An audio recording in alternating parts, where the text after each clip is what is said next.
9 de la mañana con 12 minutos, ya estamos de regreso con ustedes luego de ese comienzo musical acá en Enlace USACH y listos para saludar a quienes van a acompañarnos en el panel del día de hoy. Está con nosotros ya conectado el director del programa de salud y bioética del Instituto Res Pública, Jorge Acosta. ¿Cómo estás, Jorge? Muy buenos días. Hola, Jorge. Me parece que todavía no lo tenemos. Jorge, ¿me escuchas? Ahí sí, se escucha bien. Sí, muy perfecto. Buenos días, muchas gracias por estar nuevamente acá en Radio USACH, siempre un gusto. Sí, gracias a ti, Jorge, por compartir nuevamente con nosotros nuestro panel y también saludamos a quien nos acompaña, secretario general de la Juventud Verde del Partido Regionalista Verde, Sebastián Cuevas Torres. ¿Cómo estás, Sebastián? Buen día. Hola, muy buenos días. Muchísimas gracias por la invitación. Yo encantado de participar en esta instancia. No, gracias a ti también por compartir con nosotros esta conversación que tenemos cada mañana acá en Radio USACH. Y bueno, como es tradicional, antes de ir a nuestros temas propuestos, vamos a ir al tema del día para ir motivando también a quienes nos siguen en redes sociales. Este dato que entrega el estudio de la Universidad de la Frontera, que cerca del 80% de escolares de quinto y sexto básico de la región de la Araucanía enfrentan dificultades para tareas motrices como saltar la cuerda. Es una de las tareas. Se midieron otro tipo de actividades de competencia motriz dentro de este estudio, pero lo importante es ir viendo también la percepción que eventualmente se puede tener en otras zonas de nuestro país. A mí me da la impresión de que estos números más, números menos, nos encontramos tal vez con un denominador común en este ámbito. Y lo otro importante, el tema de no solamente identificar los factores, sino que además cómo entrar en la problemática, efectivamente, tomando en cuenta que hay factores que es difícil dejarlos de lado, por ejemplo, el tema de la tecnología. Jorge, parto contigo para ir revisando esta temática antes de irnos a nuestros temas principales.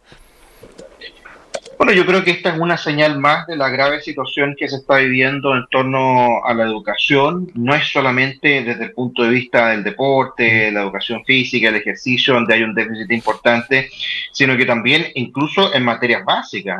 Los niños no saben leer, no saben sumar, no saben restar, no saben las 4 operaciones básicas, les cuesta comprender lo que leen. Sin duda que la pandemia fue un problema muy grande, sobre todo la irresponsabilidad de gremios como el Colegio de Profesores, que a pesar de que se habían vacunado antes, a pesar de que tuvieron todo tipo de, digamos, de facilidades, nunca estuvieron dispuestos a volver a clase e incluso hicieron todo lo posible para no tener la presencialidad. Vemos situaciones como lo que sucedió, ¿cierto?, en Atacama, donde casi 3 meses estuvieron sin clase los niños de esa región, producto también de que fueron utilizados casi como una moneda de cambio para las peticiones gremiales que tenía el Colegio de Profesores. Vemos que también todo lo que se prometió como la gran reforma educacional, el fin al lucro, el fin al copago, el fin a la selección, a pesar de que se aprobó en el gobierno de la presidenta Bachelet, después de varios años de esta iniciativa, la educación no mejoró, sino que solo empeoró, como también lo reconoció el propio ministro de Educación hace algunas semanas atrás en televisión, que la educación se encontraba en una situación peor actual que hace 20 años. Por lo tanto, el desafío que tenemos en la educación es muy grande, sobre todo para revertir aquellas reformas que le han hecho mal al país, y sobre todo también para centrarse en lo más importante, que es que los niños puedan aprender, puedan ir a clases, puedan crecer intelectualmente y también que puedan desarrollarse desde el punto de vista mental y físico.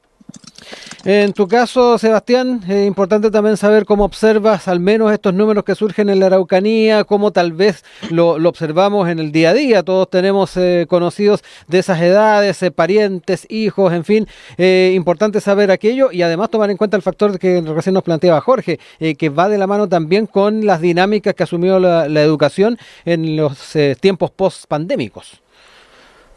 O sea, sí, de hecho, en algo concuerdo con Jorge, que es los problemas de afectación y problemas de estructura y de foco respecto al tema de la educación, pero el solamente implicarlo y relacionarlo con el problema, un propio puramente problema que venga de mano de los gremios escolares, considero que ahí creo que hay un problema de foco, de cómo, valga la redundancia, cómo enfocar o cómo entender el problema educativo en sí, porque al final no es un problema que se venga arrastrando, claro, se acrecienta con pandemia, genera una agudeza con pandemia y ya muestra lo que sería una brecha que ya pareciera haber sido un secreto a voces realmente, pero muestra lo que realmente tiene un problema más de fondo de cómo nosotros estamos enfocando la educación, porque Jorge hablaba, ¿para qué sería la idea de aprender?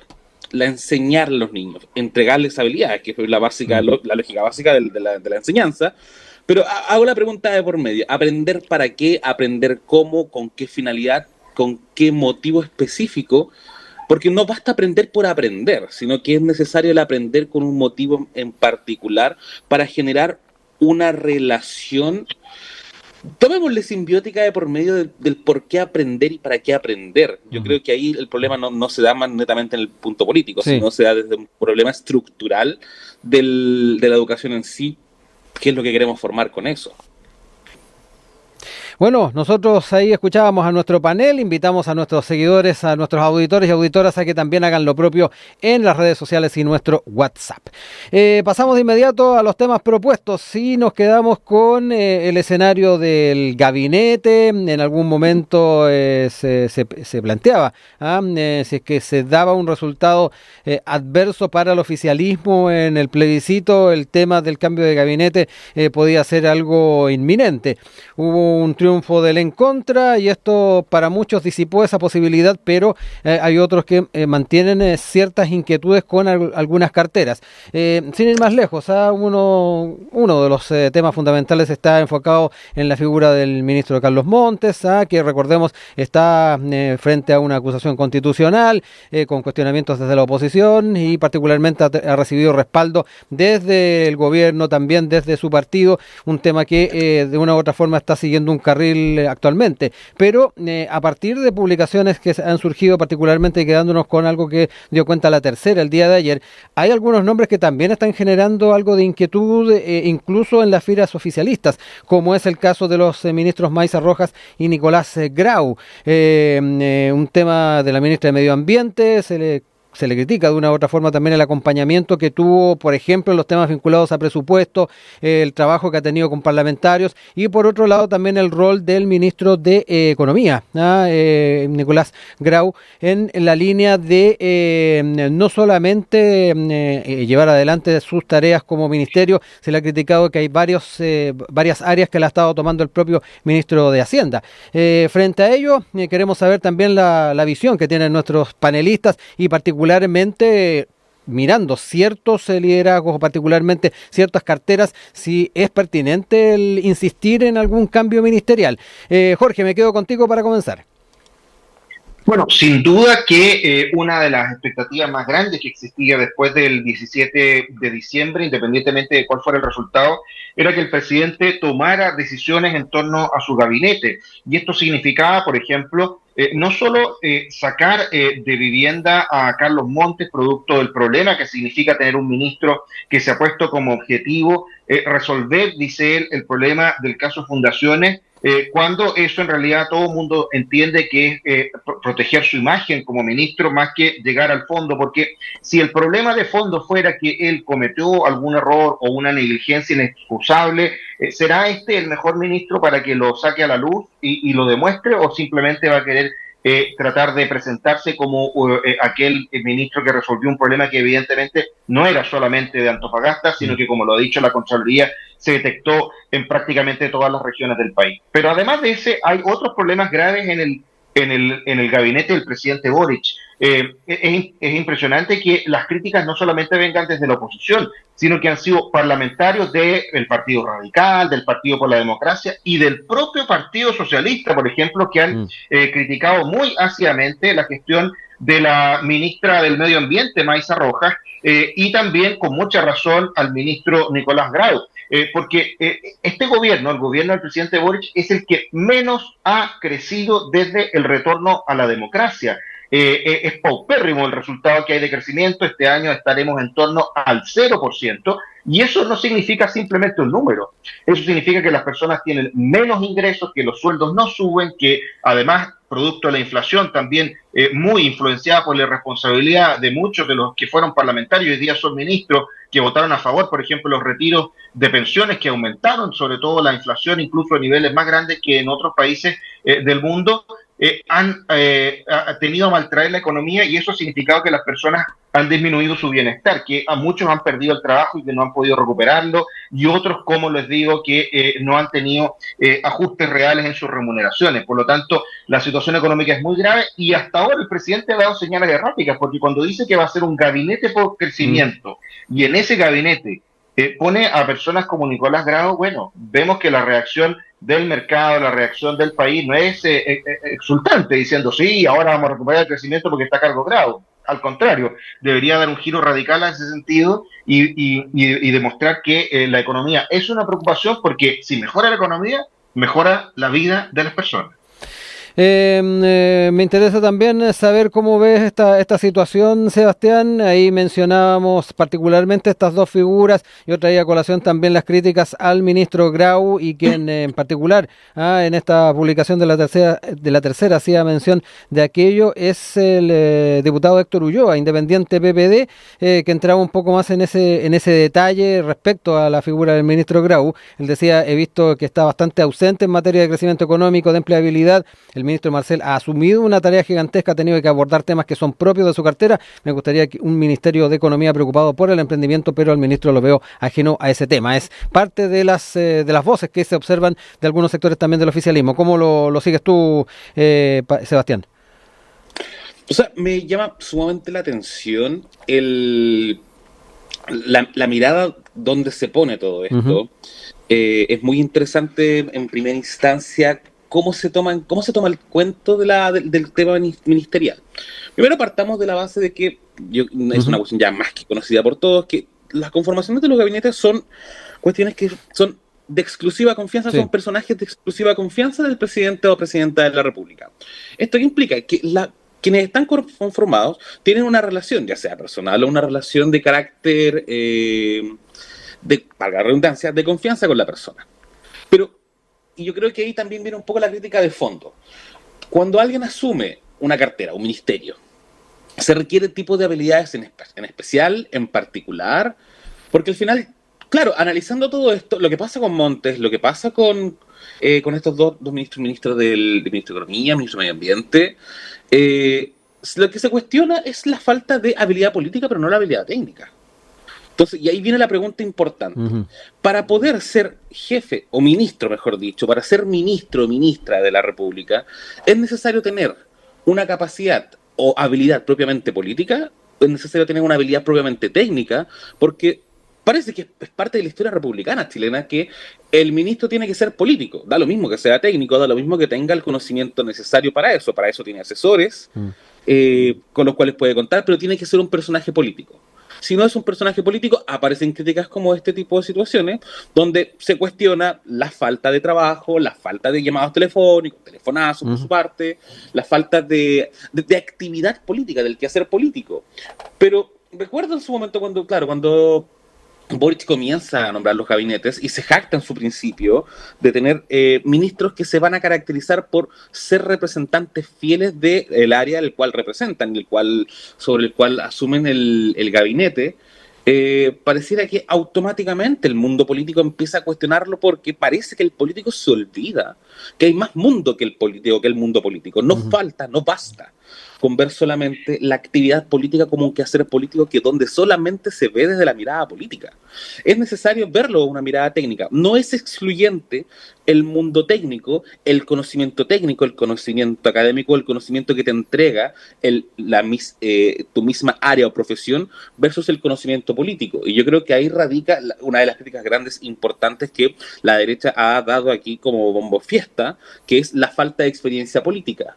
Pero vuelvo a hacer el hincapié, una de las crisis importantes que ha generado el problema desde el mundo ciudadano al mundo político, es que terminan siendo políticos más que personajes que realmente se preocupan de los intereses de los quehaceres de la ciudadanía. Y al final es nuevamente esta mirada política la que impera por sobre una mirada técnica, una mirada racional sobre los problemas fondos de país que existen.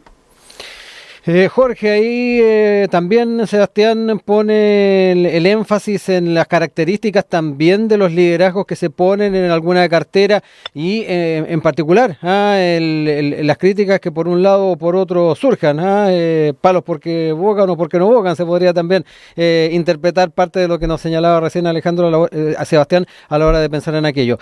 Jorge, te escucho. A ver, aquí lo que no hay que olvidar es que estamos a pocos meses de cumplir 2 años de gobierno del presidente Boric. Eso significa que ya a estas alturas deberíamos ver los resultados del trabajo que ha realizado el gobierno en la mitad de su gestión. Y el presidente está mirando, ¿cierto?, de reojo lo que va a ser su cuenta pública de mediados del próximo año. Y va a tener que mostrar sus resultados. Y en economía los resultados son paupérrimos. Y cuando vemos este gabinete de crecimiento económico, desarrollo y empleo que el presidente Boric anunció el 4 de diciembre, los integrantes de ese gabinete no pueden estar más cuestionados o no pueden tener peores resultados. El ministro de Hacienda ha estado solo preocupado de subirle los impuestos a los chilenos o hacer impuestos encubiertos como la reforma de pensiones y tiene el país estancado o retrocediendo según lo que hacen las proyecciones del Banco Mundial. La ministra de Obras Públicas, seriamente criticada también, y de hecho incluso está nombrada como las ministras que podría cambiar en el gabinete. Se decía hasta último minuto que en el cambio de gabinete anterior también ella salió. El ministro de Economía, Grau, ¿qué decir? No hay ninguna articulación o potenciamiento, ¿cierto?, de la economía del país con el ministro actual. No hay ninguna resolución de los trámites, que tanto se ha dicho que la tramitología es el gran problema de Chile. El ministro de Economía brilla por su ausencia. La ministra del Trabajo, bueno, la ministra del Trabajo pareciera ser que está más preocupada de salir de los matinales y mucho más preocupada de una eventual candidatura presidencial que realmente en potenciar la mejor política social de cualquier gobierno, que es que crezca el trabajo. De nuevo, insiste en una reforma que le va a cobrar 4 puntos o 4,4 puntos, ¿cierto?, de impuestos encubiertos a los trabajadores asalariados en vez de aumentar la cantidad de personas con trabajo y disminuir el desempleo. Y la ministra de Ciencia, Tecnología e Innovación nadie sabe quién es. O el ministro, la verdad que nadie sabe quién es, no sabe lo que ha hecho, no sabe qué es lo importante que ha sacado o cuáles son las 4 o 5 cosas importantes que ha sacado. Por lo tanto, lo que uno ve es que en la situación actual el gobierno está tratando de maquillar una situación que es grave, que están sufriendo los chilenos y que también incide necesariamente en otras situaciones graves, como por ejemplo el mismo tema de la delincuencia. ¿Por qué? Porque, bueno, lo dijo el propio vicepresidente del Partido Socialista. Hay algunos que creen que para poder resolver los problemas de las poblaciones hay que pactar con el narco. Hay que llegar a un pacto con los narcos para resolver los problemas, en vez de darse cuenta que lo que hay que hacer es entregarle mayores posibilidades a los jóvenes que viven en las poblaciones, a sacar al narco de las poblaciones, terminar, por ejemplo, con situaciones como las que vimos de los narcofunerales en San Ramón, por ejemplo, comuna donde yo nací y que me pasó que no podía creer que ninguna autoridad no fuera posible que resolviera esa situación, porque muchos jóvenes cuando ven que la economía está estancada, cuando ven que el gobierno, ¿cierto?, no cree que la economía sea importante, ven muchas veces en el narco una situación que le entrega dinero, que le entrega lujo, que le entrega poder y que es la forma en que pueden sacar adelante sus vidas, y no de una forma honrada, trabajadora, para sacar el país adelante y sus familias también. Por lo tanto, es muy grave que el gobierno no tome las medidas adecuadas, sobre todo considerando que está en la cuenta regresiva para los 2 años de para los primeros 2 años de su mandato y su gobierno del presidente Boric. Sebastián, ahí Jorge no solamente daba cuenta el tema de los roles que han asumido los distintos titulares de las carteras, también trae a colación el tiempo que ha pasado desde que asumió el gobierno y cómo en algunos aspectos los desempeños, al menos de la perspectiva de Jorge, no han sido los óptimos. ¿Cómo ves también ese argumento?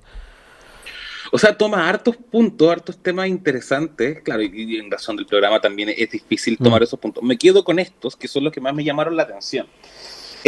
Claro, habla, por ejemplo, de que Mario Marcel está solamente preocupado del tema de subir impuestos, y voy a ser súper franco con el comentario. Considero que es un comentario de una irresponsabilidad tremenda decir que porque ese es el eslogan de la derecha, es solamente el gobierno se dedica a subir impuestos, todos los gobiernos de izquierda se dedican a subir impuestos. Al final, más que un comentario político, un comentario de análisis, parece comentario de TikTok, la verdad. Porque hay que entender específicamente que los impuestos tienen una finalidad específica, y es que es pagar los asuntos básicos de un Estado y de los servicios públicos. Esto lo ligo también con otro tema que toca, que es el tema de la seguridad. Nuevamente, las personas, es cierto, las personas piden seguridad, hay problemas de delincuencia, también es un problema generalizado respecto a cómo nosotros vemos y cómo pintan la delincuencia, pero las personas piden mayor seguridad, piden mayor fortalecimiento de las fuerzas policiales, pero todo eso se paga. ¿Y con qué se paga? Se paga con impuestos.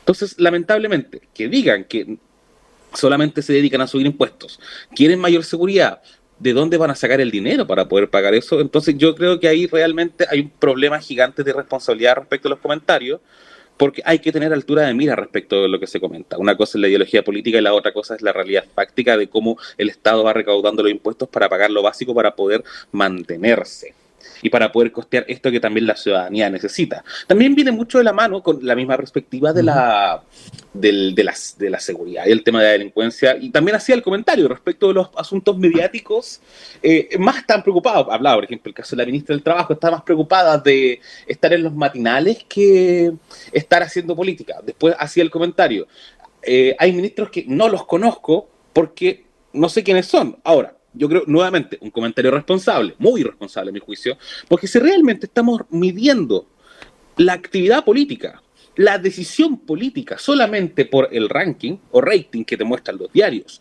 los medios de comunicación, al final, eso no es hacer política, eso es simplemente, es ver quién obtiene más rating, es ver quién tiene más popularidad, quién se vende más a los medios, quién más paga por estar presente en los medios. Y entonces al final no es hacer política, para eso realmente mejor pidan un cupo en algún reality show y van a obtener mayor visibilidad. O hagan algún trending en TikTok o en Instagram y pues, puede que se hagan virales. Porque la diferencia gigante e importante está en ser capaces de presentar y demostrar que realmente la política tiene una actividad seria y no que implica realmente una cuestión de rating. Yo creo ahí que hay que ver bien ese tema. Y eso también lo ligo finalmente con el tema de la delincuencia, porque al final la delincuencia también tiene una cuestión de apreciación de cómo también los medios de comunicación lo pintan, si realmente también los medios de comunicación tienen líneas editoriales y ven y deciden qué es lo que muestran y qué es lo que no muestran. No es un asunto de que la delincuencia haya dejado de existir y va a dejar de existir, porque eso también es poco realista, sino que también implica a grandes rasgos qué es lo que los medios de comunicación nos muestran respecto a ciertas informaciones que en cierto modo en desmedro de otras informaciones. Entonces yo creo que ahí en realidad hay que tener cierto tipo de responsabilidad con cierto tipo de comentarios para no caer en lo burdo y en la discusión típica o básica que usualmente ha tenido la derecha en cuanto a materias populistas. Ahí hay que tener un poquito de altura de mira. 9 de la mañana con 38 minutos de regreso con ustedes acá en Enlace USACH. Les recordamos que hoy día nos acompañan Jorge Acosta, director del Programa de Salud y Bioética del Instituto Res Pública, y Sebastián Cuevas Torres, secretario general de la Juventud Verde del Partido Regionalistas Verdes. Estuvimos hablando de las figuras de algunos ministros que están particularmente en la mira respecto a un eventual cambio, pero cambiamos de temática y nos vamos a la discusión en torno a las presidenciales. Aunque no lo crean, ya estamos bastante prendidos en algunos aspectos respecto a este tema. De una u otra forma, José Antonio Kast hace algunos días atrás, en el momento en que planteó su disposición a ser candidato por tercera vez a la presidencia, trajo consigo ya la discusión respecto a cómo se van a ir dando eventualmente los pactos, las alianzas. Él decía que esperaba no tener que ir a primarias. Sin embargo, esto rápidamente también ha sido asumido por algunos otros liderazgos. Sin ir más lejos, importante ir viendo lo que ha planteado el presidente del Senado, Juan Antonio Coloma, que propuso llevar un solo candidato presidencial de oposición a las próximas elecciones. En ese sentido, pese a sugerir que en las próximas elecciones la oposición lleve este candidato único, Coloma dijo que existe una obsesión chilena de adelantar las carreras presidenciales, algo que también va muy en la línea de lo planteado por la alcaldesa de Providencia, Evelyn Matei, también una presidenciable que ha estado presente en las encuestas, que dijo que hoy día estamos en otra, a propósito entonces de las preguntas que surgieron al alero de un punto de prensa. Quiero entrar en esta temática, independiente de que está en estos momentos focalizado tal vez en lo que es la oposición. ¿Cómo vamos observando también este escenario? Recordemos que hay elecciones de carácter municipal, de gobernaciones regionales el próximo año. Falta un trecho todavía para las presidenciales, pero ya se está empezando a conversar. Jorge, ¿cómo ves el tenor que ha estado asumiendo esta discusión ya después del plebiscito? Algunos ya lo veían venir, pero no sé si compartes también la posición que han asumido algunos liderazgos respecto al tiempo en el cual se está tratando esta temática. Bueno, este gobierno ha estado caracterizado por tener elecciones todos los años, y eso ha hecho que sea un periodo muchísimo más politizado, porque tuvimos el plebiscito el año pasado, tuvimos ahora este año en mayo, no lo olvidemos, las elecciones de los consejeros, tuvimos el plebiscito el 17 de diciembre, vamos a tener el próximo año primarias, vamos a tener las elecciones de alcaldes, concejales, gobernadores y consejeros regionales, y vamos a tener al año siguiente las elecciones generales, ¿cierto?, parlamentarias, presidenciales. Por lo tanto, es un gobierno que todos los años va a tener una y a veces más de una elección en su legislatura. Y eso es especialmente complejo para la política, porque las elecciones son el momento más importante para la política, porque es ahí cuando los políticos se callan y las personas toman una decisión en favor de alguna posición o de alguna persona, ¿cierto?, alguna sensibilidad.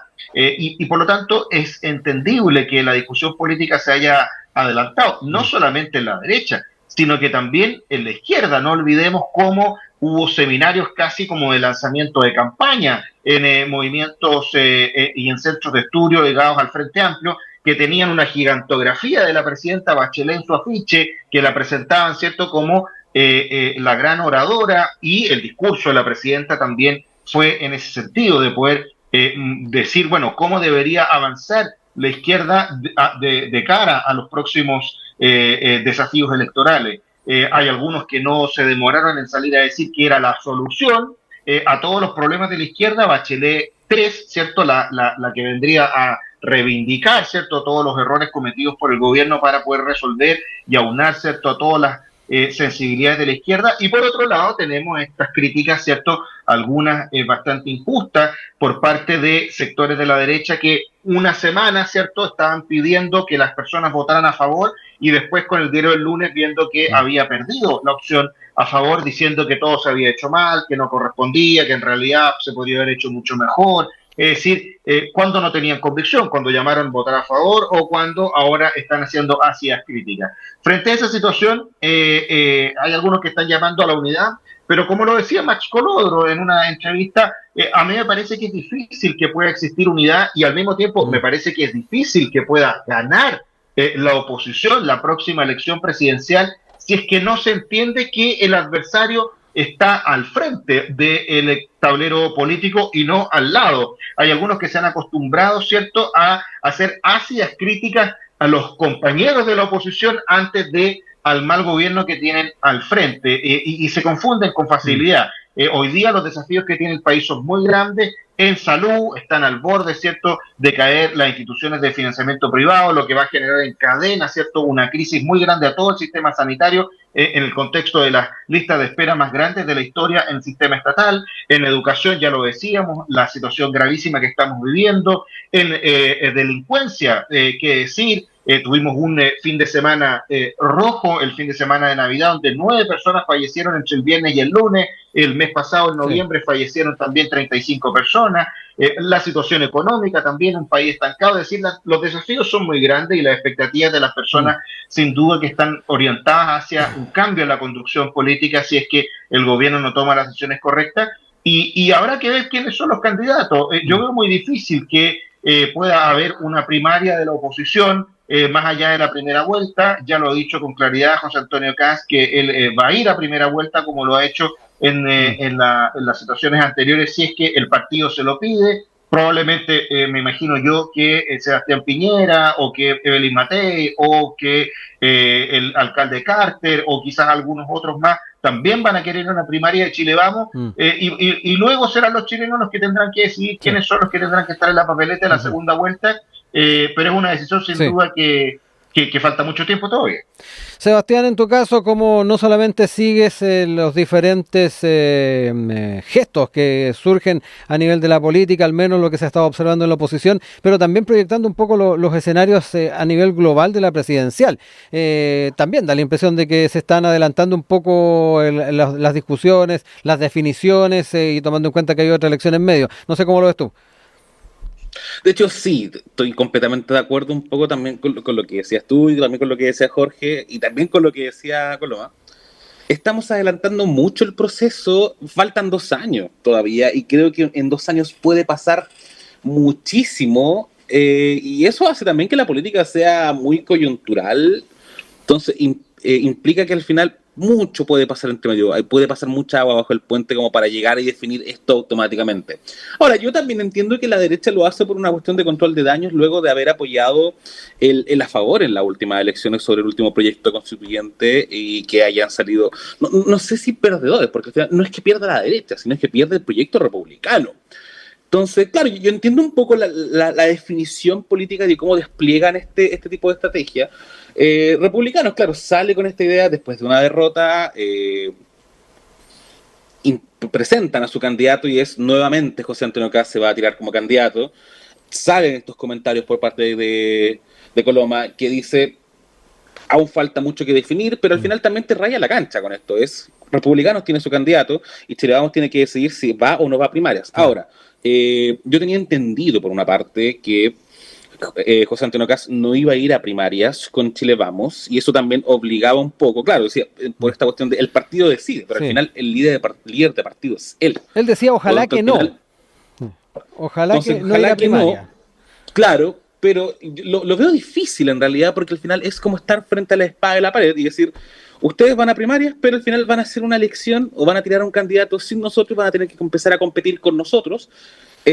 O se suman a nosotros y hacemos una unidad única que enfrenta esto. Pero eso también implica choques de proyectos políticos, porque independiente que la derecha usualmente se asemeja a cierto tipo de ideas, no todos los puntos que convergen en la derecha son puntos que terminan siendo exactos entre sí. Entonces, al final, va a generar disidencias, aunque sean mínimas, pero fundamentales dentro de la derecha. Y creo que también esta lectura y esta presentación de candidatura apresurada refiere también a una mala lectura que tiene el Partido Republicano respecto a la elección del primer proceso constituyente, la elección de los constituyentes para el segundo proceso y nuevamente la definición del segundo proceso, que son las lecturas de los porcentajes que ellos fueron sacando que los asocian directamente a ellos, pero hay un problema respecto con el tema del voto, porque el voto no es A o B. El voto puede ser A, B, C o D, dentro de opción 1, opción 2, nulo, nulo o en blanco, y dentro de cada tipo de ese voto tenemos distintos tipos de calidades de votante. El votante acérrimo que vota por la opción A o la opción B, o también el caso del voto el voto de castigo, no solamente puede ser el gobierno actual, puede ser a la clase política en sí, puede ser al sistema. Entonces, ahí yo creo que en resumidas cuentas, es una lectura demasiado apresurada y al final es como intentar en estos momentos dar aletazos de ahogado, porque creo que el golpe respecto a y haber apoyado una mala decisión de la derecha, a mi juicio, haber apoyado la opción a favor y haber apoyado en este caso a republicanos, fue una muy mala decisión y creo que republicanos se está haciendo creíblemente con un poder que realmente no tiene, porque la ciudadanía es demasiado representativa de las cosas. Aprovechemos el tiempo que nos quedan, Jorge, para ir cerrando ideas. Ahí dejó particularmente Sebastián algunos conceptos respecto a cómo está vislumbrando esta visión de la presidencial, también cómo lo están observando lo que pasa en la oposición, cómo también ir cerrando estas ideas, Jorge. Bueno, es prematuro a más de 2 años hablar sobre las próximas presidenciales, sí, sin duda que es prematuro. Pero el poder no admite vacío. Y cuando vemos un gobierno que está debilitado, que no tuvo luna de miel, que tiene una gestión que ha sido paupérrima, que tiene todos sus ideales que levantó como bandera en su programa de gobierno, que hoy día los está reculando o se está arrepintiendo de ellos en cada una de las áreas. Cuando vemos, cierto, que hay críticas incluso al interior del oficialismo al gabinete, bueno, es entendible que en búsqueda, cierto, de mayor certeza, a ambos sectores, tanto en la oposición como en el oficialismo, se busquen figuras que puedan proyectar hacia el futuro el país, porque pareciera ser que todos están más o menos de acuerdo que haber elegido al presidente Boric pareciera ser que habrá sido un error, que no ha cumplido las expectativas ni para la izquierda ni para la derecha, y hay que tratar de apretar los dientes y aguantar hasta llegar al final del gobierno y ver qué pasa después. Entonces es entendible que exista esa situación. Y por eso es que se van a presentar distintas, vicisitudes en un sector y en otro para poder nominar a los mejores candidatos. Ahora aquí lo importante es que florezcan muchas flores. Yo creo que sería muy bueno una primaria en Chileama en que estén todos los que quieran ser candidatos, que esté Evelyn Matei, que esté Sebastián Piñera, que esté Codina si quiere ir de candidato, o Sandón, que vaya Rodolfo Carter, que vayan todos y que las personas sean las que puedan elegir. Pero siempre y cuando sea en el contexto de un proyecto alternativo al país, que le diga a la cara por qué cree que eligiéndolo podemos tener un país que vuelva a crecer, podemos tener un país que sea más seguro, podemos tener un país que respete la libertad de la persona, podemos tener un país en el que se pueden resolver los problemas de fondo, porque por ejemplo en el tema de pensiones, cuando se dice, no, mire, es que lo importante es llegar a un acuerdo y empiezan a hablar de la numerología, 321, 60, 06, 33, aquí no es un problema de numerología, aquí es un problema de qué entendemos, cómo entendemos el valor del trabajo. El trabajo de las personas, el trabajo digamos, de los asalariados, de los trabajadores que tienen su contrato. Bueno, ¿de quién es ese trabajo? ¿Es de ellos mismos o tienen que rendirle tributos al Estado? Eso es lo que hay que preguntarse. En el tema de salud lo mismo. Los recursos que van a salud, ¿de quién son? ¿Son de las personas que están enfermas y que esperan más de 12 horas, por ejemplo, para atenderse en una urgencia?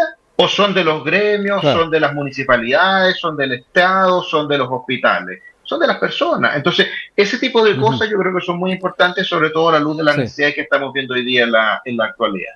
Sebastián, para cerrar ideas y cerrar el panel de hoy, te dejo ahí la palabra. Ya, bueno, yo creo que resumiendo un poco los temas que se habían tocado al principio, o sea, sigo manteniendo la postura de que el tema del cambio de gabinete y cambio ministerial responde más a una cuestión más de cuestionamiento político, más que a una cuestión de capacidad técnica. Yo creo que ahí hay que ser capaz de cuestionarse y pensar bien si realmente todos los personajes políticos deben ser políticos de por sí, animales políticos, o tienen que, o no es excluyente la idea de un sujeto técnico junto con un sujeto político. Yo creo que ahí también viene un poco de la mano de la irresponsabilidad de la política, porque al final siempre la oposición, sea derecha o sea izquierda, siempre la oposición frente a cualquier gobierno va a presentar y va a decir que el país está en llamas y que estamos a punto de una guerra civil. Y realmente eso es una responsabilidad del porte de un buque, porque al final es asustar a la ciudadanía sin fundamento alguno, cuando realmente los políticos deberían sentarse a hacer, valga la redundancia política, pero yo creo que ahí viene un comentario adicional, que es, creo que el mejor político es aquel que se olvida de que hace política. Necesitamos personajes que sean más interdisciplinarios sobre esas actividades y que no solamente se dediquen a hacer política con esta idea de la lógica de los juegos de poder, donde finalmente vamos derrotando al otro, al adversario, mediante solamente falacias ad hominem, donde al final no llegamos a ninguna parte. Los problemas y temas necesarios de país son importantes de discutir, pero para ellos hay que verlos y analizarlos con altura de miras. También, un poco los comentarios que hacía Jorge, dentro del tema de los trabajos, el tema de la previsión social, todo eso son problemas estructurales fundamentales que son temas raíces de asuntos constitucionales, la constitución del 80 junto con las diversas reformas que ha tenido a lo largo del tiempo, y que radican en eso. Lamentablemente, si no se es capaz de cuestionar y después de 2 procesos constituyentes, y aún así se sigue cuestionando los problemas estructurales de fondo que generan un sistema, el ordenamiento jurídico en su base, en su estructura, pero aún así se rechazaron 2 procesos constituyentes distintos. Yo creo que la respuesta y el asunto está completamente fuera de foco y que realmente falta o hacer un estudio jurídico un poquito más claro del asunto, o cuestionarse los problemas políticos de por medio, entre medio, para ser capaces de hacer un análisis un poquito más exhaustivo de esos temas. Bueno, no me queda más que agradecerle a nuestro panel del día de hoy, Jorge Acosta, director del programa de salud y bioética del Instituto Res Pública, y a Sebastián Cuevas Torres, secretario general de la Juventud Verde, que nos acompañaron en esta mañana en nuestro panel. Un abrazo a ambos y nos estamos reencontrando en un nuevo panel a futuro. Que estén muy bien. Muchas gracias a ti, Rodrigo, que estés muy bien. Chao, chao.